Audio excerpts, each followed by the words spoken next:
If you're from Beirut, she doesn't need an introduction.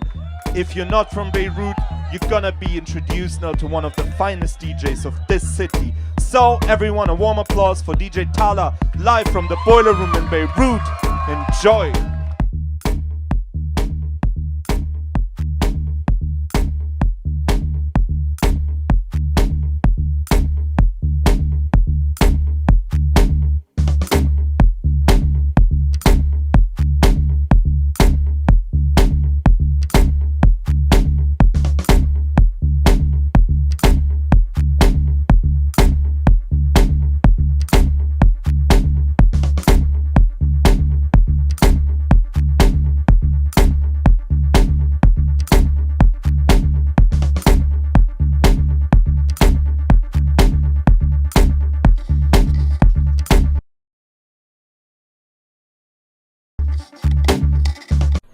Author unknown, Mullen.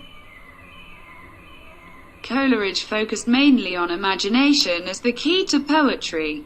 He divided imagination into two main components, primary and secondary imagination. In Biographia Literaria, one of his significant theoretical works, he writes, "The primary imagination I hold to be the living power and prime agent of all human perception, and as a repetition in the finite of the eternal act of creation of the infinite I am. The secondary I consider as an echo of the former, coexisting with the conscious will, yet still identical with the primary in the kind of its agency, and differing only in degree, and in the mode of its operation. It is the imagination involved in the poetry that produces a higher quality verse. The primary imagination is a spontaneous creation of new ideas, and they are expressed perfectly. The secondary imagination is mitigated by the conscious act of imagination, therefore, it is hindered by not only imperfect creation, but also by imperfect expression." To further subdivide the act of imagination, Coleridge introduces his concept of fancy. Fancy is the lowest form of imagination because it has no other counters to play with but fixities and definites. 387. With fancy there is no creation involved. It is simply a reconfiguration of existing ideas. Rather than composing a completely original concept or description, the fanciful poet simply reorders concepts, putting them in a new and possibly fresh relationship to each other. Coleridge also writes the poetry reveals itself in the balance or reconciliation of opposite or discordant qualities. Through juxtaposition ideas, concepts, and descriptions are made clear. The more imaginative the juxtaposition is, the more exciting the poem becomes. As with Wordsworth, Coleridge also combines his theoretical ideas in his poetry. He abandons Wordsworth's notion of poetry for the common man, and uses lofty language, poetic diction, and subject matter that is specialized. While he still holds a reverence for nature inherent to romantic literature, his poems are not exclusively based around the natural. He makes use of primary imagination in his work, because it is the kind of imagination he values most, and avoids secondary imagination or fancy as much as possible. Kubla Khan illustrates his use of primary imagination. In Xanadu did Kubla Khan a stately pleasure-dome decree, where Alph, the sacred river, ran through caverns measureless to man down to a sunless sea. The poem is the manifestation of a drug-induced vision. The lines have come to Coleridge unbidden, and represents the creation of a previously non-existent setting. He creates these instances throughout the poem. Especially notable is the vision he describes in the last stanza: "A damsel with a dulcimer, in a vision I once saw, it was an Abyssinian maid, and on her dulcimer she played." 348. Both of these segments create entirely new scenes in the reader's mind.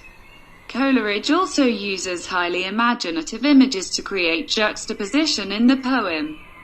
He writes, "A sunny pleasure dome with caves of ice," and uses this image twice in the poem. The reconciliation of opposites manifests itself in lines such as these.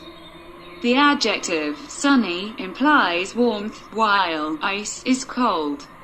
Together they hint at a darker side to the surfacially idyllic pleasure dome. The simple fact that it is Kubla Khan's pleasure dome is a juxtaposition as well. The leader of the Mongols is not colloquially thought of as a kind or benevolent man. This discordance, too, hints at the underlying darkness of the poem, thereby exposing a truth that all is not perfect in neither the pleasure dome nor Coleridge's hallucination. Coleridge and Wordsworth valued artful poetry, although they had some different theoretical opinions. Both of them succeeded at making poetry that is complex and dense enough to withstand 2 centuries of analysis. And modern critical practice has not yet fully distilled the potential meaning to be found in their work. It is easy to see how their work places them firmly in the realm of the Romantics. But it is quite difficult to come up with a single form of modern criticism that can fully deal with these 2 poets. Mimetic forms of criticism, including contemporary Platonists and Aristotelians, could offer observations about how the poetry of Wordsworth seeks to imitate nature and the effects of nature on the individual. He works to reconstruct an experience for the reader. Likewise, these same critics could say that Coleridge's imitation of human beings in poems like Christabel and The Rime of the Ancient Mariner teaches us something about human nature and behavior. Unfortunately, purely mimetic criticism would miss much of the rhetorical devices and aesthetic qualities embedded in the work. Pragmatic forms of criticism, which focus on the rhetorical purpose of the author, could offer insight as to how the poetry of Coleridge and Wordsworth seek to instruct the reader, and could also elucidate the rhetorical structure of their works. Both of the poets seek to reinforce the individual, the glory and value of nature, and induce revelations in their readers. Also, as with all of the Romantics, Coleridge and Wordsworth are constantly seeking the sublime. This period follows the rediscovery of Longinus's ideas about the sublime, which describe how rhetorical structure is used to gain the same feeling of transcendence as nature promotes.